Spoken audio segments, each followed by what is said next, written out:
All right, now I'm on here, guys. Just letting you know that I just upgraded to the new Windows 8 operating system, and I've been playing around with it for about 2.5 weeks. So I basically put it on my system about 2.5 weeks ago. I was running the Windows 7, 64-bit operating system, and I thoroughly enjoyed it. Windows 7 actually has, I consider it to be kind of the new XP, kind of something that everybody can be familiar with. I wasn't very pleased with Vista when it came out. I've been using Windows since Windows first started. In fact, I use the Windows number one. So I have, actually when it was just Microsoft Windows. So I've got to go through every operating system that Microsoft has released. Um, there's a few downfalls with Windows 8, and it's kind of a concern, really. The reason being is, uh, of course, everybody knows that they have the new Metro screen, which has the applications and everything on screen. Um, I understand that Microsoft is trying to stay with the latest trends, such as the touch-enabled devices, such as cell phones and everything. But I think Microsoft has made a big mistake with Windows 8. Number one, the Metro's cool and the apps are cool, and it's awesome that you can do stuff like that. And if you have a touch-enabled screen, it's wonderful. However, I have clients that I go out and, I help them with their operating systems and teach them and educate them.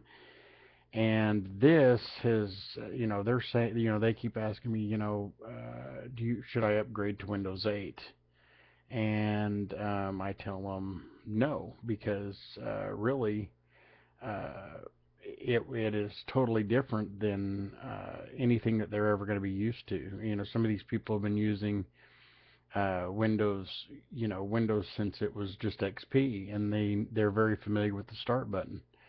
And unfortunately, Microsoft made a big mistake. They removed the start menu from the operating system, even though you still have the desktop and everything. uh, you know, the simplicity of the start button was really great for my customers, and I think everybody pretty much got used to using that. And you'll find that the Windows 8 operating system is not as simplistic as what Microsoft makes it out to be. So I would, if I had the chance to give a rating on Windows 8, I would probably rate it on a scale of 1 to 10, I'd probably rate it a 3. Um, because it's just not, I consider it not to even be a Microsoft product, really.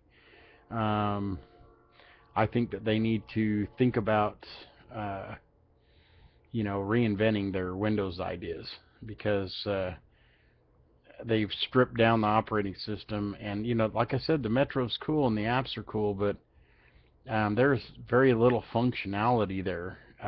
Number one, you have to move the arrows to all parts of the screen, to get any kind of, buttons to function with. And most of your, uh, the, any adjustments that you're going to make to the operating system through the control panel is really hard to find. I mean, unless you knew exactly where you needed to go, or had a chance to explore the operating system, uh, it'd be great. But if you don't know your way around a computer, um, this is not going to be very nice to you. You know what I mean? Especially if somebody's trying to teach you something. So I think Windows 8 is going to be a big flop. I don't think it's going to, turn heads like it's supposed to. It's a good concept. I mean, I agree. They've got a good concept with the apps, but I'd have to say that it sucks. I mean, I've been using Windows since Windows first come out, and I'm really disappointed in Microsoft's decisions. I think that they're whoever was in charge of designing that operating system, they need to have their head examined because you know there's a way to implement things like that, and they didn't take the proper steps in doing so. Uh, they completely just shut the start menu off and everything else. I think that's just really retarded. So anyway, this is Funny Fat Guy Online, just giving my review on Windows 8, and you guys have a wonderful day and enjoy.